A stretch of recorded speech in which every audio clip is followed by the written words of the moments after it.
let's go over the golf courses used. So we're going to go over the golf course information as well as the tournament information. This is a Pro-Am, first and foremost. This tournament is a Pro-Am, which means your groups are going to be 2 PGA Tour golfers with 2 Pro-Am partners. So it's going to be a foursome, but 2 of them are going to be amateurs. And I kid you not, some of these golfers are really bad. Some of these amateurs are really bad. That plays into the round of golf for the PGA Tour player, whether you like it or not. Now, some of these guys are good friends with the PGA Tour players. Some of them are just business partners, and they don't really know each other that well. They like to talk business. It's a way to network. So that's a lot of what these Pro-Ams are all about. It's also the PGA Tour's way of thanking the sponsors of a lot of their events and stuff like that, having these golfers come in. It ends up being a very, very long round of golf. I think like the average time is about 6 hours for these golfers to finish round. That can play on someone's psyche. That could play on a PGA Tour player's psyche. So if you have, like, say if you know a PGA Tour player that has a really short fuse, like a Jon Rahm, or just can't stay focused for very long, like a Bubba Watson, which he isn't on the tour anymore, but those types of golfers, I would imagine more often than not would kind of be annoyed with this type of golf course or with this type of tournament. And we saw that last year with Jon Rahm. Remember him coming off the green and calling this an effing putting contest? See, I think that this type of tournament can get to someone like him. Now, don't get me wrong, I like Jon Rahm this week. So although I say that, I'm just giving you information, whether you want to use that or just decipher it for whatever you want to decipher it for. Just kind of letting you know, this is a unique type of tournament. It's also a 54-hole cut, which usually it's 36 holes. With that, it's not a no-cut event, but I have seen GPP winning lineups have golfers miss the cut because you're getting 3 guaranteed rounds as long as no one withdraws, no one gets disqualified. You get 3 guaranteed rounds that go towards the DFS score, their DraftKings score. So as long as they're getting enough birdies, like if this ends up being a high scoring affair, and then maybe that Sunday is like really windy or whatever, and then it's not so high scoring, you literally could have one, I wouldn't say 2 guys miss the cut, but you certainly could get 1, and take down a GPP that way, or make decent money. Now that's not, I'm kind of just giving you some information to feel comfortable with basically selecting whoever you want this week. Whoever you think is going to score well, pick those players. That kind of goes week in and week out, but I think you have more comfortability this week because you get 54 holes out of all of your golfers. You could definitely win a lot of your league contests with 5 out of 6, 4 out of 6 this week, because it's going to be about the same. We're looking for the best scores. Of course, I have a rant to probably provide at the end of this video, because I'm going to bring up finding the winner is really important, and that's kind of a contentious point, I guess, in the DFS industry. A lot of the higher up guys don't find that serious of a comment to make, like, oh yeah, if it was that easy we'd be able to find the winner all the time. I think they missed the point about what that really means, so I'll provide more of that towards the end of the video. Yeah, basically feel comfortable. Be risky this week. This is the time to be risky. And when we go over past optimal lineups, you're going to find out that it isn't really your chalk. It isn't your, high-ranking golfers that end up winning this tournament or doing well at this tournament. Again, this is a Pro-Am. It's not for everyone. I think it really, honestly, I think it favors the journeymen, the guys that are just hungry to, I shouldn't even say that because everyone's hungry on tour. The guys who've been struggling for a while, it's their way to get 3 rounds of golf under their belt or under their feet. And I think this helps rookies too. This type of tournament helps a rookie golfer because, it's the first time seeing a Pro-Am. I would imagine you're just excited to be at a tour event. Like, this is great. I want to be here. This kind of stuff doesn't bother me. Whereas if you're an established person like a John Rahm, I'm going to continue using him because he's just a perfect case. It might not be as fun, as exciting to be at this event. He has won here before, so maybe there's a little bit of good feelings there. But you know, last year was a whole thing in itself, where he called it a putting contest and just didn't enjoy it. Anyways, moving on, we have 3 golf courses. By the way, there's 156 players in this field. They're going to be split up between the 3 courses. Again, rounds are going to average somewhere between 5.5 to 6 hours long. It's going to be long. Could be even longer than that. So putting them on 3 golf courses makes that feasible. Makes it, you know, during this time of the year, 156 golfers getting through, you know, all 3 rounds in 3 days. Whereas we've already kind of experienced some suspended due to darkness moments at the Sony Open. When you get kind of a full field event in January, February, we don't have a lot of sunlight to work with. So with that being said, 3 golf courses. We have the PGA West Stadium course. This one is designed by Pete Dye. That's something to think about, to look into. My stats are going to have that. I'll talk about that in tomorrow's strategy video. We have the PGA West Nicklaus Tournament course, as well as the La Quinta Country Club. Now, I have all these little shot shapes in here.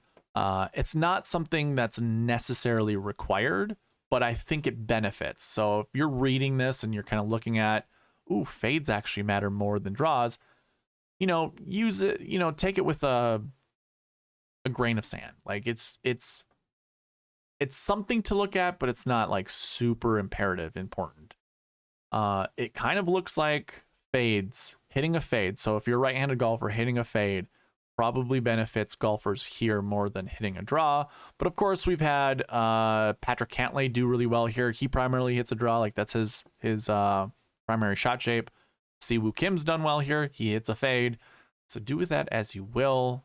You know, and of course, if it's a lefty, you think of the opposite. So like a Brian Harman who draws the ball most of the time, being a lefty, this is kind of perfect for him.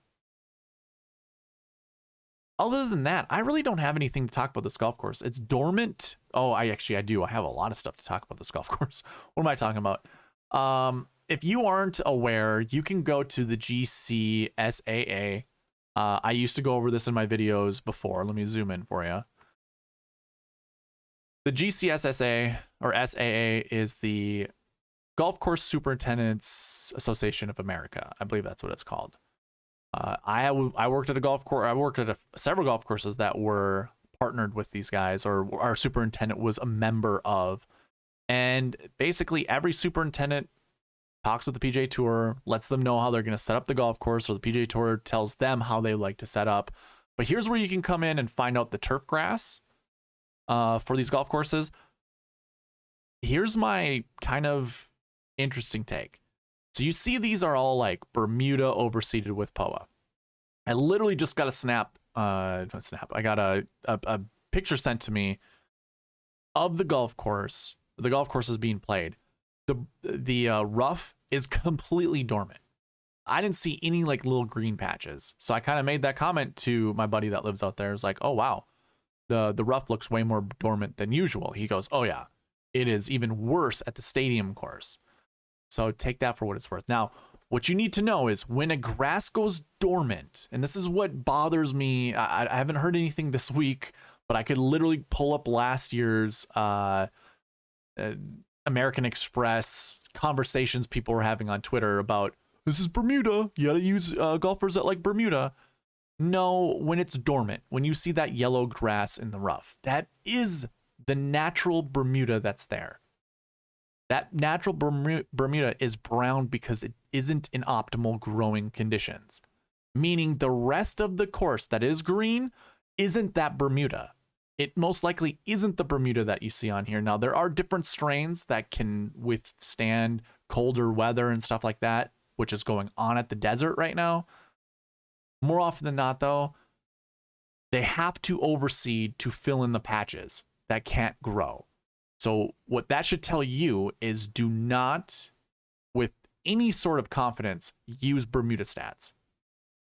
Go ahead and use them if you want. But I even tested this out last year, a couple of years ago. if you went by Bermuda stats, you wouldn't find any correlation to success to this tournament. None whatsoever, except for your big names that do well at every golf course that they play at. It isn't Bermuda. It's overseeded with POA and rye. Now, if you have ryegrass stats to go with, use those. 1000% use ryegrass as your grass for analysis, or weighting your models and stuff like that.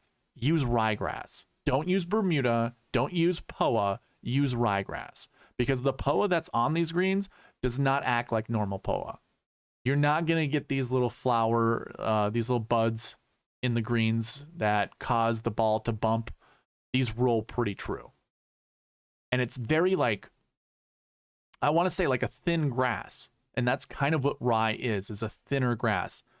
The putts are going to roll pretty straight. The greens are pretty flat, kind of similar to Sony, although I think last week at the Sony Open, those greens tricked everybody. So I wouldn't, again, do not use Bermuda. Do not use POA. Use rye, or here's my, what was I going to call this? I'm just going to call it my interesting take. Use bent grass. Bent grass and ryegrass are the closest of any of the strains, any of the major strains, which you have Bermuda, POA, bent, and I would call rye another major strain of grass. Rye is usually what you use to fill in divots and stuff like that. It goes well with just about any grass, but rye acts very similar to bent grass. So I would use bent grass stats, and I did this last year, and we'll go over this. Why don't we go over it right now? So if I go here and I go to 2022, and we put a filter on this. Oh, it already had a filter on there. Let me scroll over to the grass portion of it. I recorded the bent grass, the POA grass, as well as the Pete Dye stats as well. I think, obviously, Pete Dye I think is very important. The only issue with this is we have basically 6 events each year that has Pete Dye, and one of them is the Players' Championship. They're all just slightly different with different fields. So it's hard to normalize stats over that short period of time, because we're not going to see a lot of the same golfers at those events. So we'll have little flashes here, little flashes there, but we won't. It's hard to normalize those stats. There's not enough tournaments. But I do think you want to look at that, because Pete Dye has a way of creating golf courses, and if certain golfers can actually master those, all the better. But here's what I want you to look at. So we're looking at our top 20 golfers. You can kind of see the POA events versus the bent grass. And I'm sorry if you wanted to see Bermuda stats. I think I have that in like 2021. I actually used Bermuda stats. There really isn't any way. I didn't have a way to show you bent versus Bermuda here. I went with bent versus POA. So just so you see this, like a lot of these guys have more events on bent grass than they do on POA events. But, use your brain as how you want to look at this. So Hudson Swafford, better on bent. He won this event. Not very great on POA. Hoagie, better than he is on POA. I'm just going to say it that way. Lee Hodges has one event on each, but, that would have been Lee Hodges' second event. He already had a 27th place finish on a bent grass golf course. This one, he got a 3rd place. So obviously bent a little bit better than POA. Brian Harmon, better on bent than POA. Lonto Griffin, not so much. It's the opposite. But then we have Zalatoris, better on bent than POA. Francesco, a little bit better than POA. Same goes with Denny McCarthy. Same goes... Oh, no, Patrick Cantlay is the opposite. My bad. Sung J M, better. Siwoo Kim, better. Wyndham Clark, a little bit better.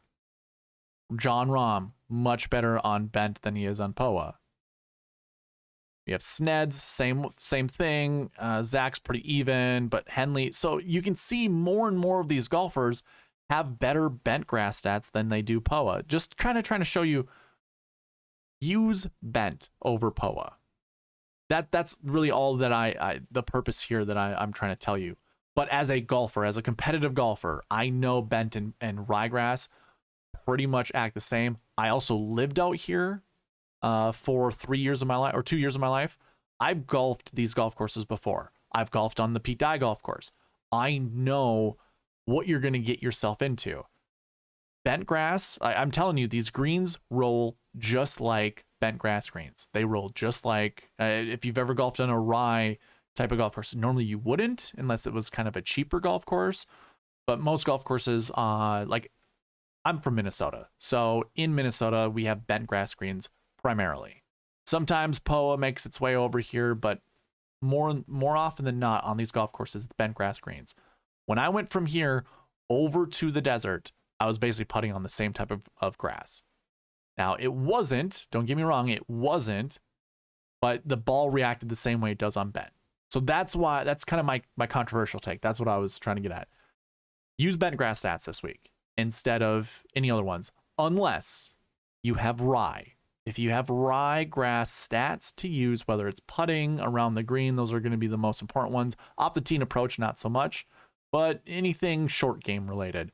You have ryegrass stats, use those. Otherwise, I would say this, don't use any grass stat. Just ignore it all completely. Do not look at POA, do not look at Bermuda, just don't, please, don't. So that's what I have with the golf course. Way more, or longer than I thought I was going to do this one. But yeah, this is an interesting golf course, and I really don't know if it really matters that much. You know, it's just knowledge and information for you guys to know. It's a way for me to provide what I know. It kind of, you want to call it like a show off, you know, me being able to show off my knowledge to you. I did go to school for golf course management. I had to take a bunch of agronomy classes. I know the differences of grass strains and how they react to different environments, the ideal growing conditions. I know all of that stuff.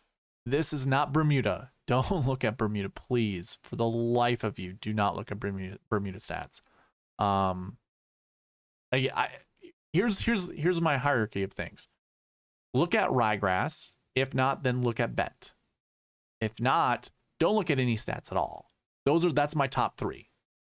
Look at rye, number 1. 2, look at bent. 3, look at nothing. Do not look at Bermuda. Do not look at POA. Don't do it. Okay, that's it when it comes to the tournament and course information. Yeah, a little longer than I thought, but oh well.